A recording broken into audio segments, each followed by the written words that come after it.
এখন সবথেকে দামি জিনিস এই যে, কি ফুল এটা? একটা ফুল, কিন্তু খাওয়া যায়। আজ একদম মানে গাছ থেকে ডাল ভেঙে নিয়ে এসছি, শুধু কেউ দেখতে পায়নি তাই। এইগুলো ধরো এরপরে ডাঁটা হবে, আমরা সাধারণত নিচে পড়ে থাকি, সেইগুলোই কুড়িয়ে নিয়ে আসি।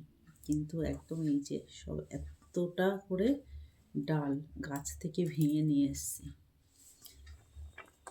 এটা হচ্ছে সজনা ফুল। এই ফুল এই সময় খাওয়া খুবই উপকার। আর বড়া না ভাজা, কার কোনটা ভালো লাগে? আমার তো বড়া করতে হবে, কেননা ভাজা খাবে না মেয়েরা, তো বড়া করলে কিন্তু সুন্দর খেয়ে নেবে। তো এই যে এই ফুলগুলো বাছি, বেশ অনেকটাই কিন্তু পেয়েছি, আজকে বাপের বাড়ির থেকে নিয়ে এসেছি।